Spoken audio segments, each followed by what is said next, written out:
Welcome to Beauty in the Biz, where we talk about the business and marketing side of plastic surgery. I'm your host, Maley, author of Your Aesthetic Practice, What Your Patients Are Saying, as well as consultant to plastic surgeons to get them more patients and more profits.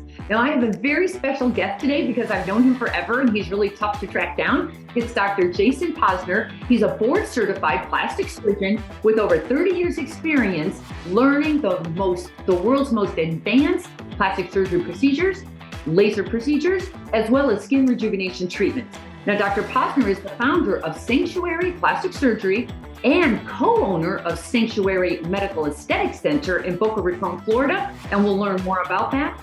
Dr. Pozner graduated from Icahn School of Medicine at Mount Sinai, where he trained for 5 years doing an intensive general surgery residency. He then completed his plastic surgery residency at State University of New York Downstate Medical Center, as well as 2 fellowships in microsurgery and aesthetic surgery at Maryland's esteemed Johns Hopkins Hospital. Now, Dr. Pozner is a member of numerous professional medical societies and has received several awards and honors as a top-rated surgeon by patients and peers alike. Dr. Pozner, welcome to Beauty in the Biz. It is a pleasure. Thank you so much. I hate it when people read my bio. I hate it. Well, I had to condense it. I know. I just listen. It's just I was just like board certified plastic surgeon in Boca Raton, Florida, and that's easy for me. So, how did you become a plastic surgeon? Because I do know your father was in the medical. Yeah, it's my dad, who's deceased a couple of years, was an internist who did a lot of weight loss. And, I was kind of interested. I was interested in some of the stuff he did. And, if I wasn't plastic surgeon, I might have been an endocrinologist, but I hated all the medical stuff. So I kind of fell into plastic surgery. People ask me this question a lot, like, why do you do plastic surgery? Why do you like it? And, I kind of like MacGyver. He's sort of like my idol and stuff. And I'm sort of kind of good to figure out different things. So plastic surgery is like very MacGyver-ish. There's no right or wrong way to do stuff. It's how you get it done. And there's lots of ways to do it. That's what's fun for me. Oh, that's fantastic. Did you end up, give me a quick story, because I know you didn't start in Boca Raton. How did you end up in Boca Raton, Florida, and private practice? So what happened was I did my after I finished my residency, I wanted to learn more aesthetic surgery. And I grew up in general surgery in the endoscopic days, laparoscopic days. So, in the beginning, everything was open. And then midway through my general surgery training, we were doing lap gallbladders, lap appies, all that kind of stuff. And I had done a lot of laparoscopy. So I kind of like that. So I did a fellowship in Baltimore with Oscar Ramirez, and I was on staff at Hopkins at the time, a faculty appointment there. And we had done all of the endoscopic plastic surgery things. We taught a lot of courses. So it was really fun.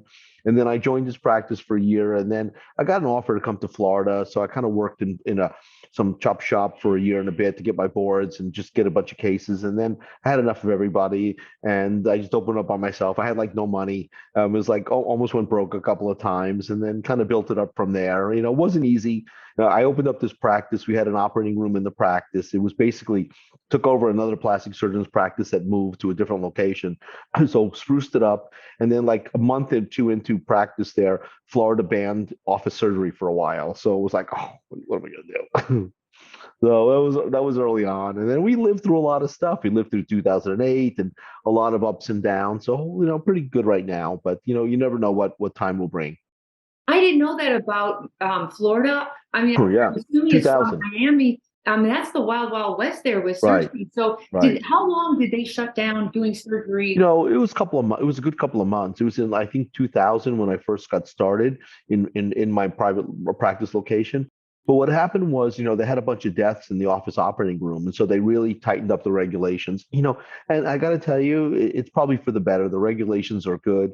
And they do have problems in Miami with a lot of cases. And they tightened up the regulations again recently with all the BBLs going on and all the deaths from BBL. But over the last few years, they've kind of left us alone because they've had such a bad opioid epidemic, so that they've really been concentrating on all the pill mills and things. I mean, just north of us in Delray, and just a little north of where I'm in Boca, is one of the rehab capitals of the world. So they do have a lot of problems with pills and rehab and drugs. It's pretty bad. But that's the story with that. Yeah. Any tips on the surgical center, though, building it out? Or did you take over a practice that was already just good to go? Well, Yeah, they had an OR, and basically I just got Quad A accreditation, learned a lot through that. I think the best advice with this nowadays, if you're asking me what to do, is hire a consultant. I think that there's too many rules. It's very hard to do it yourself. And we've had a consultant, and we've been under contract since I started for the last 20 years with the same group that basically helps us every year. They do peer review for us. They check our OR. They check our crash cards. It's hard to do it yourself and not worth the time and effort. There are very people who know this like the back of your hand, and you really should go to them. And there's many good ones across the country. So that's my recommendation. Don't do it yourself. It's a pain in the neck. For sure. Yeah, Did you, you do general anesthesia, but you right. also The do classic. IV sedation. Right. Are you offering that why offer both? Because I like Well, the idea of IV sedation. it's actually really simple. I have an anesthesiologist. I like an MD in the practice. I mean, early on in my career, I had a problem working when I first got to Florida, working in a surgery center, and there was a case where I had a CRNA and they caused a problem, and I was responsible for the CRNA's behavior and problem because if you have a CRNA, you're responsible as the physician. So in practice, I've only worked with MD anesthesiologists because it's their responsibility as well as my responsibility, and I like that. I like having that MD in the practice. So that's right off the top. So I have an anesthesiologist, and when we book a case with the anesthesiologist, he discusses with the patient what type of anesthesia to do. And if it's an older facelift patient, oftentimes it's IV sedation. If it's a younger one, often it's general. But we go back and forth between me and the anesthesiologist and the patient as to what's best for the patient. But we also have a minor room, and I also do a lot of local anesthesia cases. When I run my numbers now, a third of gross revenues are local anesthesia cases in our surgical center. So this is a separate business from our med spa. So if we discuss numbers, I won't discuss any non-surgical numbers as a separate portion. I'll group that in my med spa. So we have two separate practices. I have a surgical practice, and I separated out the med spa business around 15 years ago, and we'll talk about that later because we've had some ups and downs with that, and we're in a good place now, but definitely have some lessons to be learned from that. So my surgical practice, so I have an OR and I have a minor room, and the minor room will do Pronox and we'll do some mild oral sedation, which I'll also do in the operating room. So, for example, today I did mini tummy tuck and some lipo was my first case. Okay, came out of the first case, general anesthetic case. Case went to the recovery room. I went right into our minor room and I did a minor laser procedure. Patient had Pronox on board. We monitored the patient, but they didn't have any oral sedation. They just had Pronox for that particular case. I think I did some chest BBL or Moxia or something else on the face. I don't remember now. Then I went back in the OR, did another general anesthesia case. That was a revision breast case, which I do a ton of revision breast. The revision breast case. Then went out of that, went back into the minor room and did another laser case, and then went back into the operating room and I did something weird. I took a vein out of someone's forehead, surgically, and then I did a myelevate neck procedure. So I went back and forth all day. So 2 general anesthesia cases and 4 little short cases, and that's my typical day. Tomorrow I have 3 general anesthesia cases and I think a couple locals too. Are you finding the patients are asking for less anesthesia than Yeah, before? and it's different. I think we do a lot of smaller things now. I think the key to a successful surgical practice is we can't think like we did 20 years ago, where everything was big and asleep in multi parts. Many times people just want lower eyelid laser.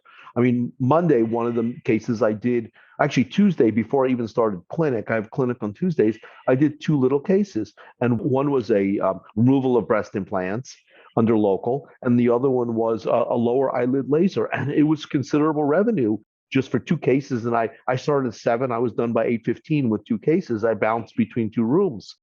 I mean, sometimes people just want their implants out. They want to see what's going on. So this lady had saline implants. I made a small inframammary incision. I punctured the implant and pulled the bag out. And I mean, I was literally done in 15 minutes. But it was a couple $1,000s, and it was, cost of goods were 2 sutures Gotcha. and a little bit of lidocaine.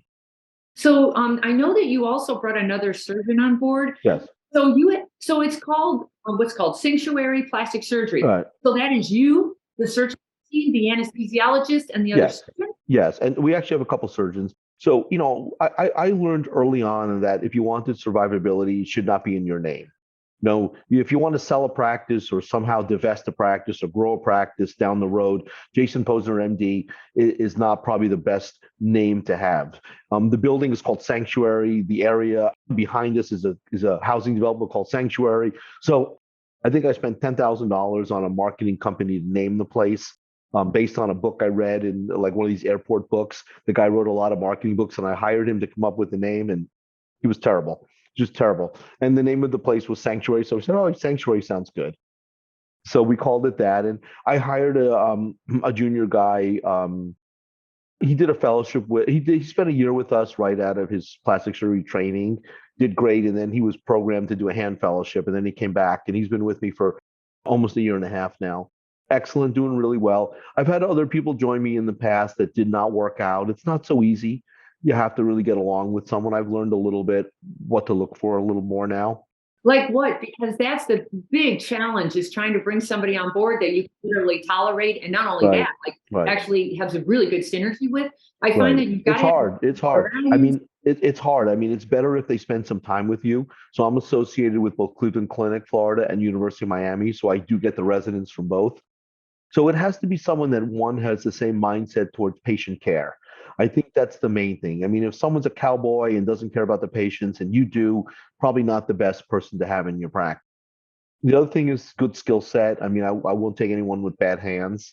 And then the other thing is, I write a lot of papers and do a lot of academic things. So I've had people who are less academically minded and they didn't fit well with our practice. Dr. Cook, Jonathan Cook, who's with me, um, he's more academically minded than the people I've had in the past.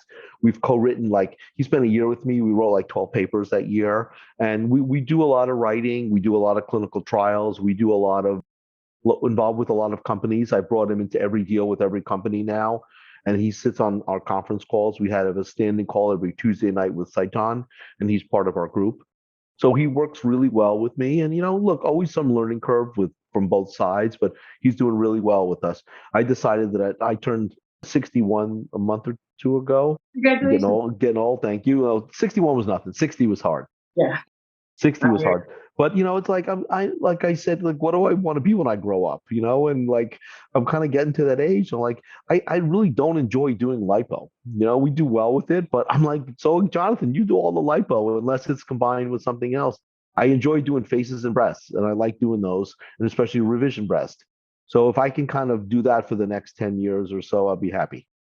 And then, so did you bring him on as a fellow or as a, what did you So bring him on? So the first year that he was out of his plastic surgery residency, I brought him on as a junior attending rather than a fellow.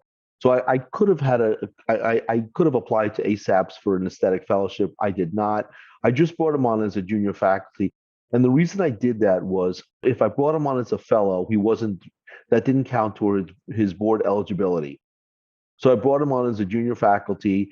He was able to accumulate enough cases to take his boards and pass his boards. So then when he came back after his hand fellowship, he came back as a board certified plastic surgeon, not as a board eligible doctor collecting cases. Gotcha. So he hit the ground running, and it really worked out. That was a good move for us to do that. All right, that's a really good pearl. But now what is he? He's a board certified plastic surgeon in the practice. He's doing a little hand, not too much, but he's doing a lot of I'm trying to send him all the lipos, all the BBLs, and all the stuff that I don't want to do. And did you bring him on as an associate? As So a yeah, contractor? he's an employee of the practice, and his deal is 2 years employee of the practice, and then we're going to talk about partnership this coming August when he'll be there for 2 years. I have found the 2 and 3 year mark is where things start either gelling or going sideways. Right. That makes sense. So that's why I waited 2 years. And then, the deal will be, we'll work out some deal. We'll get an independent evaluation of the practice for numbers and things like that. And then he'll probably vest over a few years. So time for him to pull out. I don't want to make it onerous on him. Gaurav and Bill in Joe Henstead's practice had a successful buy into his practice, and Barry's working on that as well. So DiBernardo. So we're kind of looking to them as models. But we wanted to be happy. I wanted to be good for everybody. I'd like him to continue the practice, and I'd like to be able to work there till I feel like I don't want to work there anymore. Right. There's a balance, though. What happens is a lot of the surgeons who want to bring somebody on, they're so kind-hearted. They actually give them their patients, put them in their marketing, really invest in them. And then, They 2 leave. years later, they think they can do it on their own, and they don't realize what It's hard. And I think the people nowadays oftentimes don't have the same work ethic as someone who's a little older. Honestly, I think that's true. And I'm not saying it's a bad thing. Maybe a little bit better work-life balance is better. I mean, this is my third night of conference calls, and then I have one again tomorrow. So it's four out of nights with calls, and maybe that's not so good. Maybe a little bit more leisure time, getting to the gym is a good thing. But I am going to hit the gym after I talk to you tonight. I did a podcast with somebody, and he literally said, I'm not going to kill myself. I'm going home for dinner every night. I have little kids at home, and I thought, I've never heard that before. Yeah, I'm still killing myself. I mean, it's and part of the deal is maybe I don't quite have depression mentality, but I've lived through some ups and downs in the practice. I've been through times where things weren't so good financially, and I'll be honest about it. I kind of know what to do and what not to do, but things are good right now. And the question is, are they good because I've hit my stride? I'm a certain age. People move to Florida. Our results are good, or certainly not the economy, because friends in other markets are telling me that the economy is taking a hit a little bit, and we haven't seen it yet in Florida. I'm not sure it's because of our governor and our business in the state of Florida, or because people moved here, or because we're doing a good job in our practice. I don't know, and frankly, I don't care. I'm going to take it. I'm going to keep at it while the going's good. It's a good time to be in Florida. My God. Yeah. The weather's good. Look, I'm sitting on the beach, even though it's night right now. No, my background, but it's nice. It's warm here. People are here. There's good business right now. It's interesting. It's a slow down a little bit from the mid-pandemic in terms of, when people came in for a consultation last year, they took a spot right away. They're like, listen, my coordinator said, we got a spot in 5 weeks from now or 6 weeks from now. The next one's a month out from there. And I'm not booked 6 months out. I'm booked out right now. We're booked out around 6 to 7 or 8 weeks, something like that. But there's a couple of holes at the end of January. But I do a lot of surgery a week. I mean, I'm not the guy who does surgery and goes home. We did 7 cases yesterday. I got like 5, 6 cases tomorrow. So we're pretty busy. Yeah.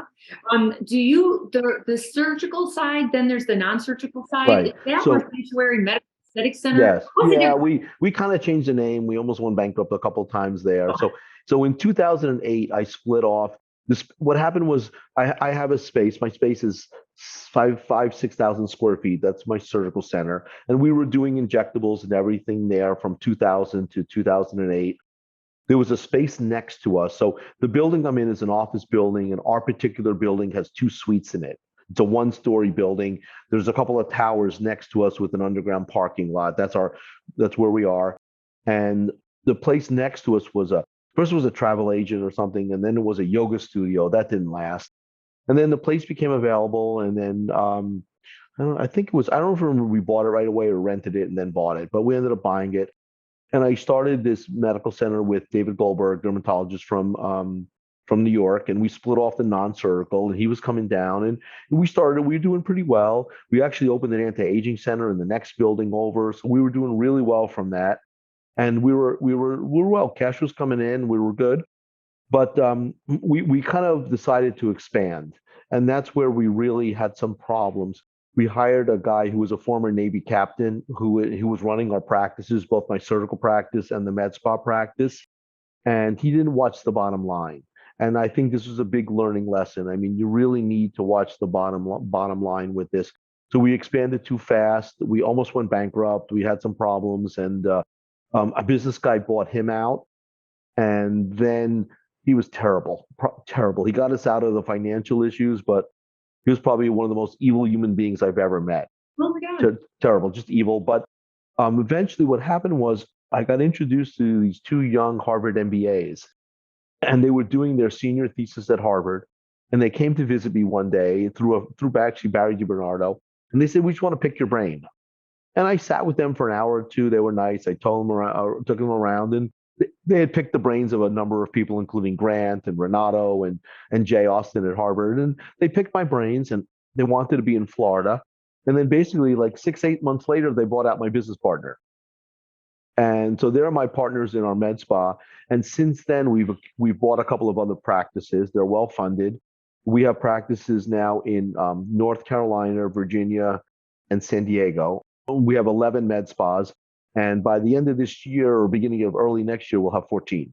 How interesting. So Yeah, it's really you good. didn't grow the surgical side. You No, just veered off the med side. So you probably right. have LLCs or separate Right, profit centers. absolutely. Everything's different businesses. Everything's different corporations. So the surgical side is one corporation. So when we do surgery there, we do some lasers there. Any kind of more the lasers that require a little bit of anesthesia, Pronox, whatever else. And in the med spa, we have 2 dermatologists that work there. We have a lot of extenders. It's about 6,000 square feet.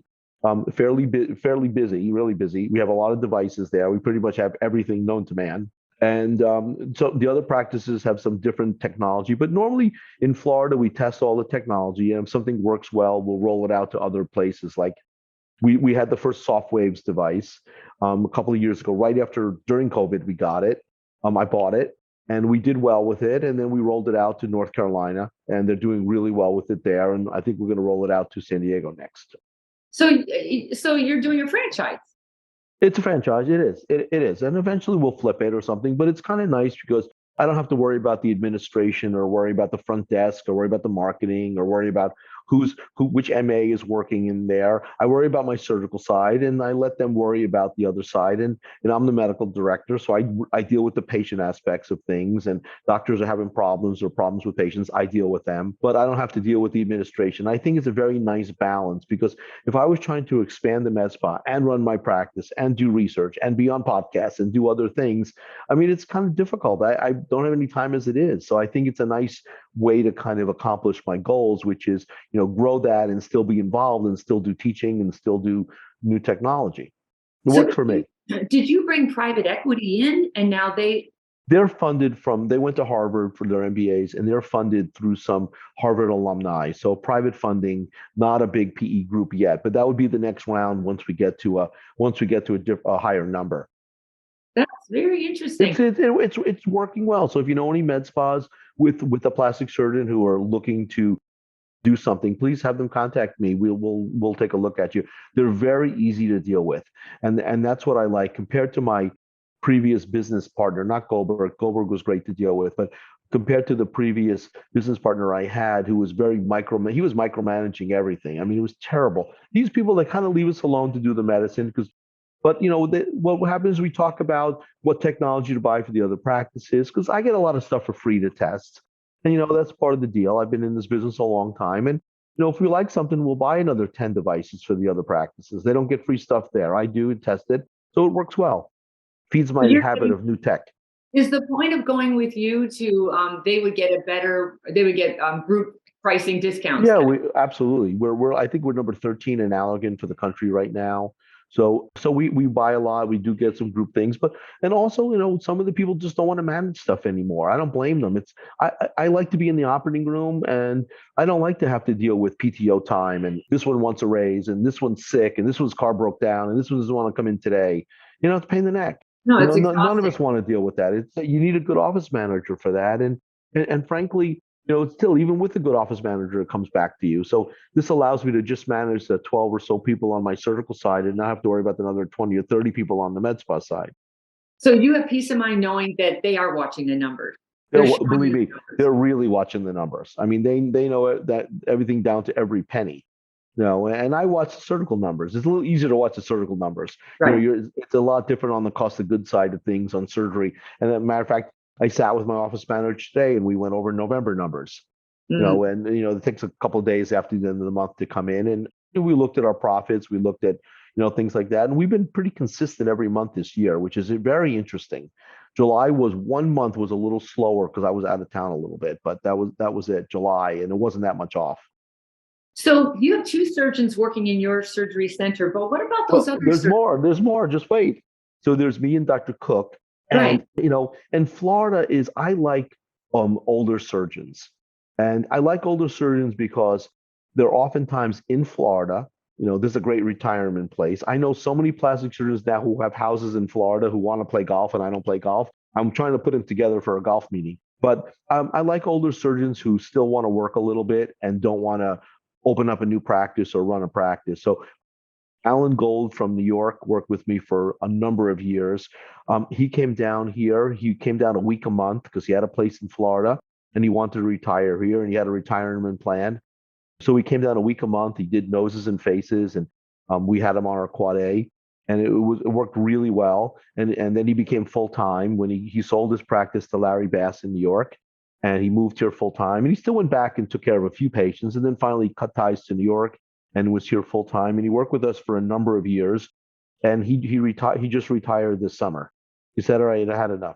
Were you getting him the patients? Like when he was coming Yeah, down monthly, were you setting him up and he was just doing the surgery and some were his patients from New York who, a lot, there's a big New York Florida connection. So a lot of his patients from New York found out he was here.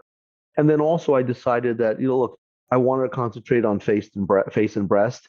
And he is such a experienced nasal surgeon. I sent him all the noses. okay. So, anyone who wanted a nose got to him, and he did a lot of faces. Then finally he said, "All right, I'm not doing faces and eyelids anymore." He did mine 5 years ago, but he said, "I don't want to do that anymore. I just want to do noses." And for the last couple of years, he just did noses. He did a couple a month. He did a great job. And then finally over the summer, he said he was going to retire. And I have another doctor, Rondi Walker from DC, who's coming down part time now, and she's doing some of the noses with us. And no, I kind of look at life like Forrest Gump. You have to look at opportunities.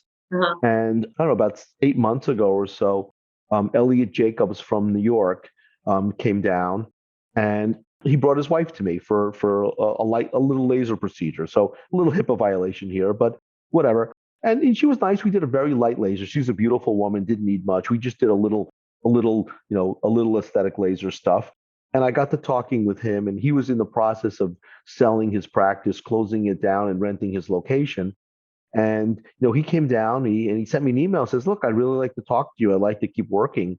So he came down here, and he only does male gynecomastia and female to male top surgery. Oh, Transsexual women who want to become men. That's it. Nothing else. A little lipo here and there, but that's it.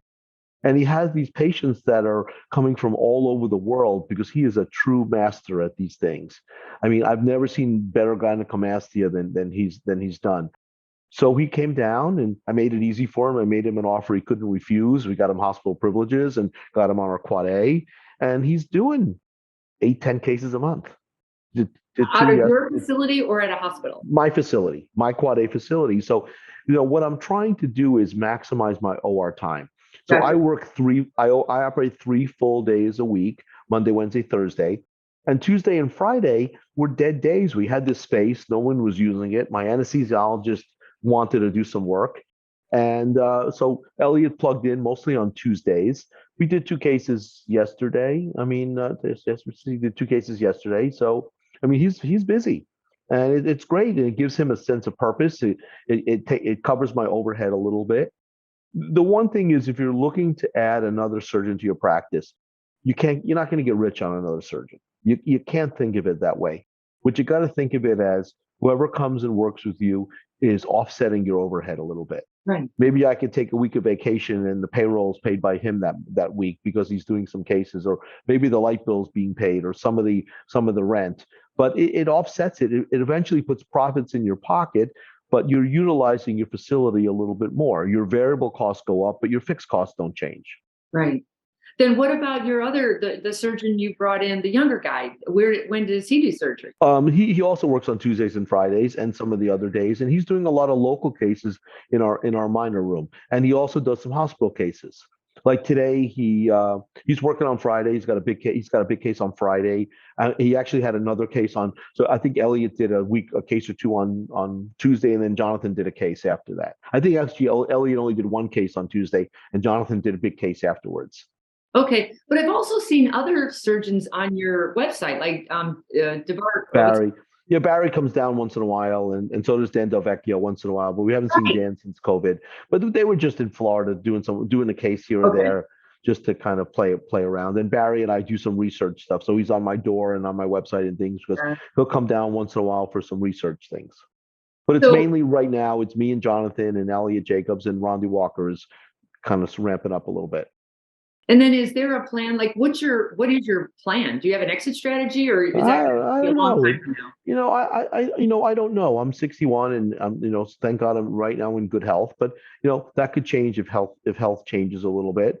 But I think the key is work, surgeon work out a lot, make sure you're in good shape, keep your diet, keep your weight under control. So I try to really stay in good shape. But I don't know, I'd like to cut back a little bit, but I think what I'd like to do is just again focus on breast and face. And if I don't do another lipo in my life, I think I've done enough in my life. That's fine. I hear that Jonathan a can have lot. all the lipos. Yeah, yeah, shoulder hurts and Yeah. whatever. You have to figure out what you like to do. And And you've I earned like the right at revision. this point to pick and choose what you want, you know? Yeah, I mean, I like revision face and breast, revision breast and face. That's what I like to do. I Perfect. mean, I've done so by the end of this week, we'll have done 6 revision breast cases and I think two or three face cases. It's a lot. Very nice. Yeah. Okay. All right. Do you, and by the way, everyone says they're going to retire, and then when it gets closer, they say, well, another 5 years. Yeah. So, Yeah, I don't know. We'll see. We'll see. I mean, look, I'd love to take off Friday afternoons, but it's oh not my, happening right now. yeah. That's a goal. Just work 4 days a week. But I don't want to do with myself. Right. I just like to get home early enough on a Friday to work out. That's all. Yeah. I Now, worked the last 2 days were 11-hour days. I mean, that's still a lot. I'd rather work an 8-hour day and go to the gym. I hear you. Yeah. How about Cheryl, your practice manager? How instrumental has she been? Oh, I'll tell you what, you've gotten God, very good at letting go. Like, you know how yeah, most surgeons want to control the heck out of everything, and right. it sounds to me like you have let Yeah. go, and you're Well, I've trusting had good and bad. I've had good and bad over the years. And when I needed a new administrator, I went to a headhunter, and I interviewed people from headhunting. And Cheryl, by trade, is an accountant. She'll still do a little accounting on the side. And I was looking for a good business manager to manage all the books. And it took a while, but she does an awesome job. One, I trust her, and that is the key to that. And then the other thing is, there is a little bit of division of responsibilities and things like just what any practice, you can't have one person holding all the money cards. The money comes in with the coordinator, and Cheryl goes to the bank and leaves me the cash deposits and other things. So, everybody watches everybody, and and I trust her a million percent. But still, it's still a business, and I have been stolen from in the past, as pretty much every other plastic surgeon. So you got to watch the numbers, watch the money, see how it comes in. Most of the time nowadays, it's all credit cards anyway. And the other thing is, back in the day, many surgeons used to cheat the IRS out of dollars and things like that. And I think that's a bad idea. Everything's computerized, everything goes in the bank. Just, if you're cheating the IRS and you have a disgruntled employee, you're going to get screwed. You're going to that's go to usually jail. how you get it. It's Yeah, some discount, just, disgruntled just, employee. yeah, just, I'm going to tell you, just keep it honest, put everything in the bank, and just get a good accountant. And sleep well at night. Sleep well, You yeah. know? I mean, if anyone turns us in for anything, the worst thing they're going to find is I might have put my Publix bill at the supermarket on my office account that day instead of my private account. But if But it was a everything is staff legit. lunch, it Yeah, counts.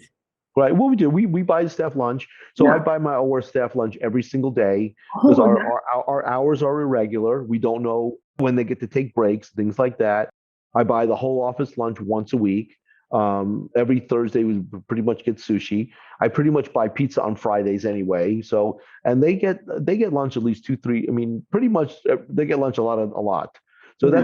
that's a nice thing. We give good bonuses. No, I think you need to be nice to your employees. And I've had, I think three people be there over 20 years and one 15 years. So we, Oh, we keep employees for a long time. did you have to learn how to build a culture? Did you just Yeah. know how to do it? I don't What? know. I think I think it's some things were inherent probably from my dad, who treated his people pretty well. And I always say you can tell people by how they treat the wait staff at a restaurant. And, I'm the kind of person who's nice to the wait staff. I tip well. I don't make a big deal. And I like to have staff around me that are nice people. I think you have to be nice. I don't think you can grow a successful business without being nice to people. I have been very surprised after COVID or whatever happened with this resignation thing. I've been really surprised that people are not innately nice or No, friendly. no, I can't train it. assholes, Like even assholes. during the interview process, they're Right. not friendly. And I think, No, wow, I mean, where did that come from? How did you miss yeah. that gene of Terrible. I mean, we paid everybody during COVID. A lot of people fired everybody during COVID. I mean, what we did was we were closed down. Florida was pretty good. We were closed down for 6 weeks. I think that was it. Couldn't do anything. So, what I said there was, I'm not sure what's going on. I'm not sure whether we're going to get our PPP money or anything else. So I had them work half time. They came in half time. I said, we'll pay you, take the rest on PTO time for the 6 weeks. And then after 6 weeks, we'll figure out what happened. Well, we got our PPP money and we went back into business. So I gave them back all their PTO. So they basically got half time, half vacation paid. I didn't care. We had a good year that year. But, I thought it was the right thing to do. I heard practices fired people and rehired them as a starting employee. They're there 15 years and now they're rehired as a year one employee with minimal benefits. I mean, come on, come on. That's not how you engender loyalty in your practice. yeah. Well, that's why people have been there 20 years in your place. Yeah, we have a 401. We try to be nice to people, and we've had some people in and out, and I have a hard time firing people. I probably keep some people too long, but I think right now, at the level that I'm playing at now, I consider our team to be a major league team. We're a major league baseball team. Okay. And that's how I see it. And if you can't have a bad player in a major league team, you can't have a minor league player in a major league team at this stage. When you're starting out, different story. But every time I go into the OR, I expect 100%. I need a home run case. I can't expect to have that's just came out okay. Everything has to come out perfect at my stage right now. Mhm. And I think it's priceless when you have a cohesive team that knows what they're doing and knows how to work together. The efficiency Yeah. of that is Yeah. amazing. We see a lot of patients in a day. I mean, we run, but I don't really sit down. But team is great. Team is really good. I mean, we do a case on a Friday. There's someone in there on Saturday seeing the patients. It's a lot easier with your phones now. We have a lot of patients that fly in and drive in remotely. So a lot of times, take the dressing off. We'll do I did a scar revision on the lip as my last case on Monday. Friend of the family, and she had had an accident. It was terrible. It was the last case. I still do some little things like that. It's kind of fun. But I said she doesn't have to come in tomorrow. Just FaceTime. So we FaceTimed her, and she said, "Oh, you look great. Okay, bye." That was it. You put some more ice on it. So I think with our phones now, we can stay in touch with the patients a little bit easier. For sure. Are you using a lot of technology now that you didn't used to use? Um, I mean, we use Nextech. We use Nextech. We're EMR'd. Everyone always keeps trying to get me to switch, but it works for us. We use Mirror. We're cloud based. We're cloud based on Nextech. We have Mirror. We have a good photo system. Anything that Barry DiBernardo tells me to do photo wise, I do. So I do that, and then we use our phones a lot. We do some virtuals, but we use a lot of email and photos and HIPAA compliant things to look at patients before and after. I think they don't need to drive here anymore. That's what we learned during COVID, that not everything has to be in person to see if they're doing okay.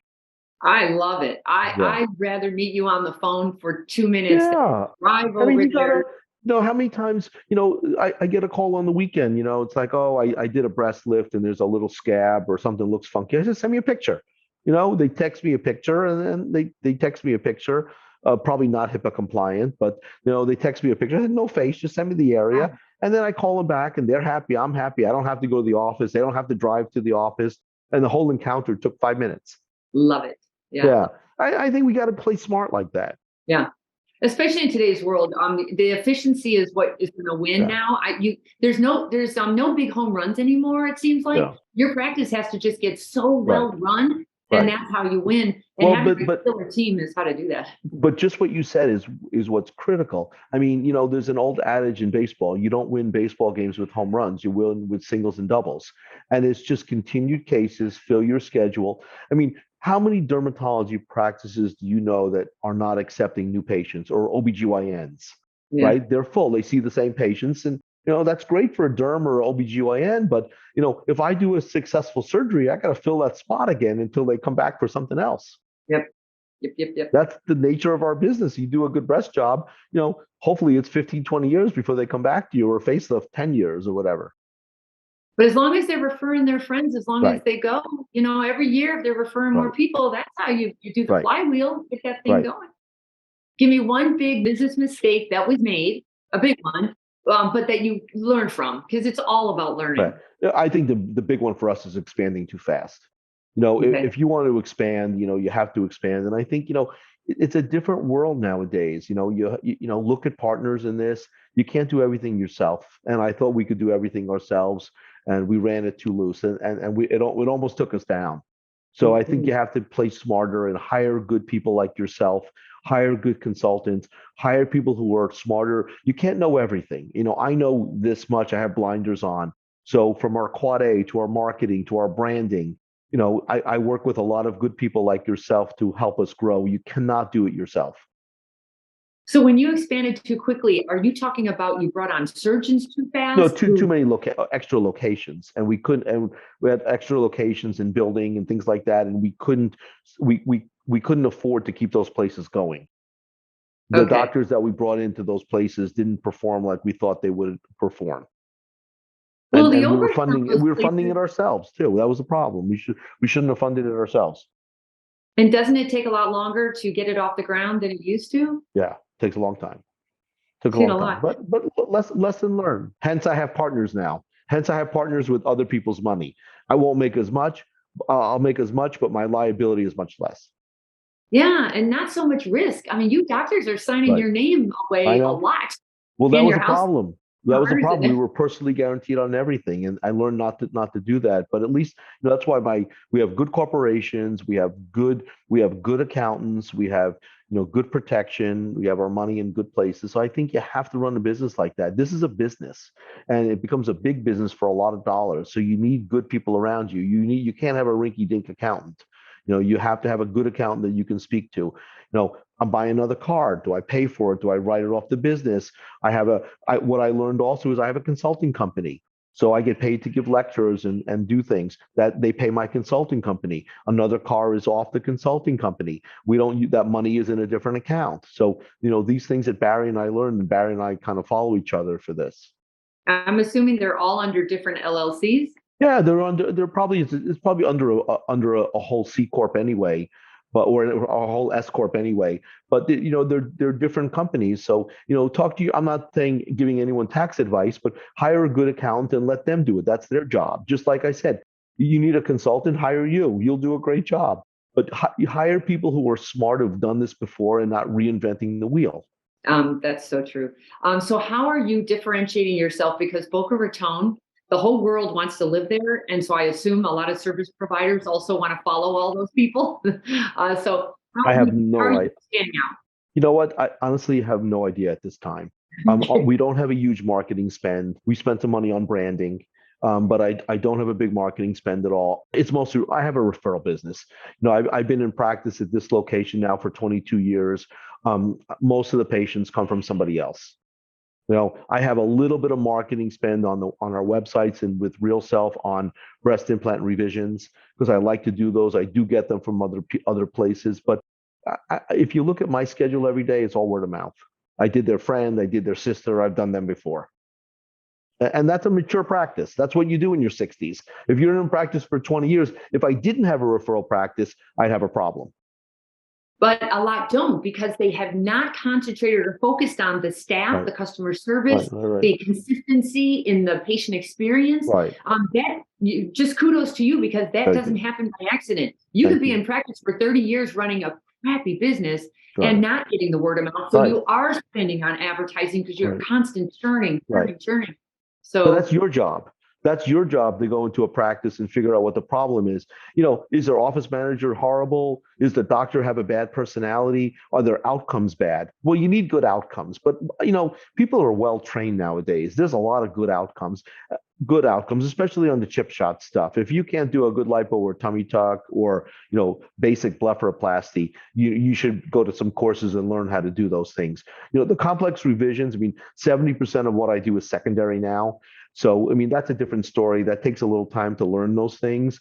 But just like secondary noses, for secondary noses, you want to go to someone who does that every single day. I agree. So what's your demographic? Because are you doing any insurance? No, I don't do it. Oh, Dr. Cook does a little insurance, but what happened was when I first got to Florida, I couldn't get any on any plans. They were all full, so I struggled. And after that, I'm like, okay, I don't need to be on any plans. yeah. Good for you. You don't need that in today's world. It's I don't. Again, for face and secondary breast, it's all cash pay anyway, and my prices are not crazy. We keep it relatively reasonable. We have gone up a bunch. I think I raised prices 4 times, since COVID, but little small increments. We kept testing it. I hear stories people are booked out for a year. If you're booked out for a year, your prices aren't high enough. That's stupid. Prices. It's stupid. Raise your prices until you're booked out 2 months or so. And then worst case scenario, lower them a little bit if there's a problem. It's really funny because I do a lot of consulting and they'll say, I'm so booked out. What do I do? And I say, isn't it obvious? Like you would just raise your prices. And they're like, I couldn't do that. I would lose a lot of business. And I think you're losing it anyway because no one's going to wait a year. Like they're going to figure something else out eventually. It makes no sense. But that's what people do. They raise the prices until you get to a point where you're starting to see a little bit of resistance. And listen, what's the worst case scenario? You see someone who can't afford you and you want to do the case, you discount them a little bit. Say, I like you. Okay, we'll do a teaching case. We'll use it for some marketing purposes. We'll take 20% off if that's what you can afford. And I hope everyone heard that. That's how you do discounting. It starts out as a very good price. And if they want something, they have to give something in return. So you meet them in the middle and you got what you wanted, which is training for your other people to watch. They got what they wanted and everyone's happy. We do a lot of my Elevates, which was, a face procedure from Greg Mueller. So we do I'm training. going to have him on next week. Oh, Greg's great. I love Greg. He's phenomenal. Procedure's phenomenal. I've done 255, I think, cases to date in 3 years. Yeah. So Greg taught me well.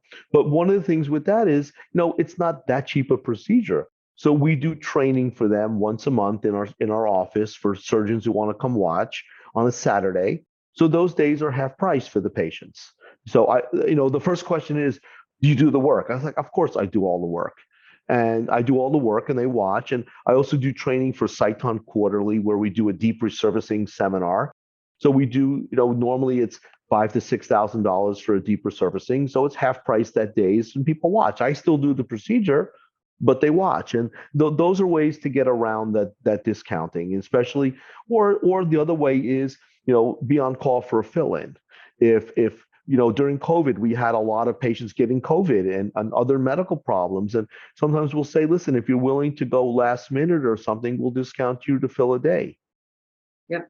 Have you noticed the patients have gotten more price sensitive now than they used to be? The opposite. During COVID, they were less price sensitive. And my coordinator said they're starting to see a little bit resistance now again. But during COVID, they were not price sensitive at all. That's how we were able to raise our prices. She's starting to see, we had this conversation today. And this is one of the other things. You need to talk to your coordinator. You have to see what's going on. We look through the schedule. How far are we booked out? Are there any holes? Do I need to do anything differently? Or am I not spending enough time with the patients? Is there too many consults that day? Should we tone it down? You need to have this constant communication because things do change. So one of the things she said was she's starting to say, yesterday we had a consult day. I had 17 consults. It was a lot. That's a consult day. Plus I saw a bunch of follow-ups. And yesterday she said, well, only 2 booked out of 17. And normally we'll book a little bit more. Then she said today, well, five more called and booked today. So, but during COVID, when we had some limited spots, we probably would have booked 10 on the spot. Well, there was a lot of money flowing through the economy also. Yeah. That's not going to happen for ever, but you'll know if you're not seeing the patients enough. Like if you at 17th a lot, and then you'll start getting those reviews. Oh, he spent 2 minutes with me. I didn't feel that's a problem. I do get those reviews sometimes, and sometimes they'll come back for a second consult. And I don't mind the second consult. If I see them on the schedule, I know second consult's 90% chance going to book. Nice. But sometimes, I had 17 consults on the books, but I sent 3 to Dr. Cook, and some were, some of them are not good cases. Of those 17, how many are actually good cases for you? 12 maybe. 5 were like too fat for surgery, too many medical problems for surgery, better off in our med spa for a non-surgical procedure. I do turf them. I do a lot of training with consultants, and one of the things we do a lot is triage a lot more Yeah. carefully at the beginning, so we're not wasting so much time at the end. You don't need the practice. You know how Right. to do a consult. You Right. don't need 17. You need 7 qualified who Right. actually Right. are not going to end up saying your BMI Right. is ridiculous. You're on meds. You have heart trouble. You just had a Right. transplant, for God's sakes. Right. I mean, Right. Right. why am I seeing this patient? Right. But I do on Tuesdays, I do like that. I do like that 15 to 17 consults on a Tuesday for me. That works for me. But remember, some of these might not be big cases. Some of them might be lower eyelid laser. That's a $2,000, $2,500 case, not a huge case, but that consult takes me 5 minutes to 10 minutes. It's not a long consult. A revision breast might take me, probably a primary aug takes me longer than anything else. Revision breast is pretty easy. You got a capsule. We got to take the capsule out and we'll do a lift. But a primary aug is probably my longest consult. Faces don't take me that long for consults. I don't know why, but in general, the patients are relatively savvy, and there's a lot of secondaries who've had it before. I have literally had surgeons say, I'd rather do facelifts all day than fiddle around with these 20-year-old breast dogs. They're like, Yeah, breast dogs used to they're be hard. the easy money. And now it's like, Yeah, no, no. they're costing me a fortune. They're Yep. wobbly, they're flaky, Yep. Yep. And I don't do that many. I don't do that many primary augs. I just don't. I mean, I haven't done a primary aug in probably a month. It's a lot of revision cases. But again, that's what I like to do, and that's what comes in and seeks me out. If they'll go to Miami for cheap prices if they want a primary aug. And there are plenty of those Yeah. places. My goodness, I've never seen anything like it. That's another story, but very Yep. interesting watching how else you can do this and whatever. Okay. What about social media? Are you jumping on that bandwagon? What are you doing? It's funny because I had a whole meeting with my associate today, Dr. Cook, about that. We're just not that good at it. Yeah. I hate to say it, we're just not that good at it. We're looking at things to make it better. But I'm not the kind of, me for a long time. I'm not the kind of guy to be dancing around. Right. Our time is spent doing research and other things. So we're trying to work on that to get our message out there, which is we're a new technology place. We like our new stuff. This is my bread and butter, but this is my research interest. So we're going to start changing things around a little bit. I work with Plastic Surgery Channel with Bill Adams, Yeah. whose content is amazing. So I'm actually going to be talking to Bill this weekend about how we can kind of work on some new projects together with this, getting our message out about, what is EllaCore? What is this? What is the difference between all these RF devices? So we're going to try that for a while. I'll let you know next year whether it works or not. For sure. Speaking of all the devices, you probably work more with other vendors or pharma companies in the industry than anybody else I've ever Probably. seen. Probably. What's the advantage to you to do that? So It's practice. it's intellectually stimulating to me. Yes, that's It just is. I mean, I just like new toys. I basically want to put myself out of business. What do people want? I mean, look at historically, when I was a surgical resident, the kings of the hospital were the cardiac surgeons who cracked chests and did bypasses, right? Yeah. Now they're peons because the minimally invasive cardiologists are doing stents and other things, and the cardiac surgeons are only doing the worst of the worst patients. So I think that's the nature of medicine. We're getting more minimally invasive. And I think there will be a time that I'll be able to take a patient and offer them procedures as they're getting older, so they may not need a facelift. And I think that's the way we're going. I mean, the weight loss meds are amazing now. These GLP agonists, Wegovy and Mounjaro are doing a great job for weight loss. Our lipo numbers may go down on these bigger patients. We may do more body contouring as they start to lose weight. So things change. You need to be aware of what's out in the market, and you need to adapt to how things are changing. Right. So, I mean, when I was a general surgery resident, we were cutting out stomachs for ulcer disease. And now, 30 something years later, bacteria causes ulcers and you need to treat it medically. So there's different ways to treat these. And that's my research interest, making non-surgical things better and surgical things. But I love the non-surgical research. And the consumers love the non-surgical too. So just follow the consumers. If they will go non-surgical as long as humanly possible, if their Right. technology is available. Right. If they can get by with no scarring, less money, less downtime, you Yep. you can't beat it. So Right. there's room for all of that right now. And the difference between me 20 years ago and the me now is I invest in these companies as I hear about them. I put my money where my mouth is. And some win and some don't win as much, but I've done pretty well along the years. I learned because back in the day, Barry DiBernardo, Larry Bass, and myself spent a lot of time with alt therapy people. We worked with them. We worked all their protocols out. We did a lot of their early data. And you know how much we got from them when they sold for $600 million? Zippo. Okay. Wow. We don't do that anymore. So we put our money where our mouth is, and we work with the companies, and we get paid for our time and effort, and it's mutually beneficial.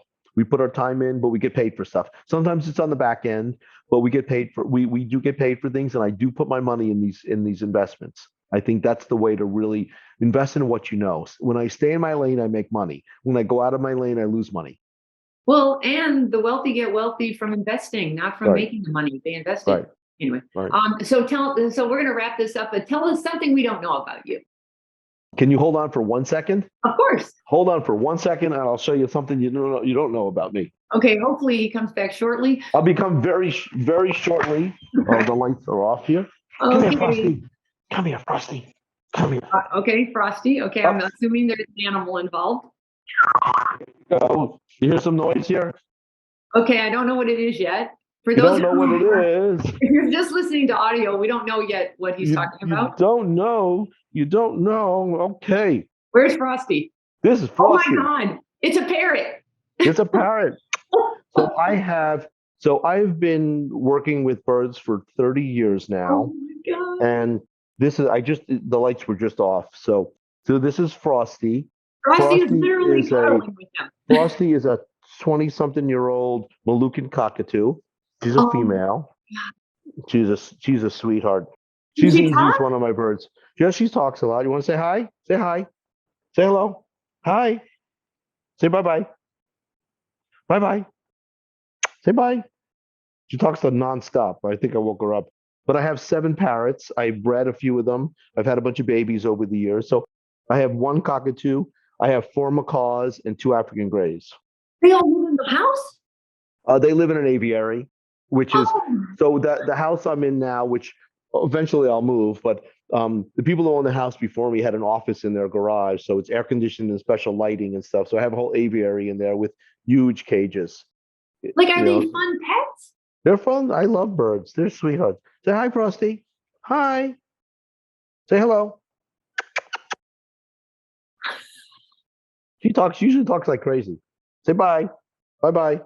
Does he sound There she goes. Bye-bye. Bye-bye. Hi, Frosty. That is a rival. Oh, okay. Now she's not going to shut up. Do you have to watch TV more? Okay, that's really funny. The bird is beautiful. Yeah. Just curiosity. Do you have to give it baths or something? How does it stay? It's funny. She had this one. I usually spray them down a bit. Yeah. I actually gave her a bath about a week or 2 ago because every time I was petting her, my eyes were irritated. So there was something on her that got me. But I gave her a bath the other day. But normally I just spray them down. Do they like water?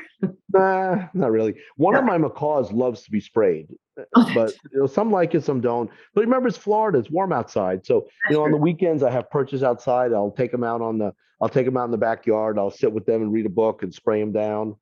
It's nice. Well, this was the first for Beauty and the Biz. We've never had a parrot on. Thank you so much, Dr. You've had dogs? The dog's not here today. Bye. All right, Catherine. All right. So everybody, thank you so much for joining us. Please, if you would subscribe to Beauty and the Biz and share this information with your colleagues as well as your staff. And then if you've got any questions for Dr. Pozner,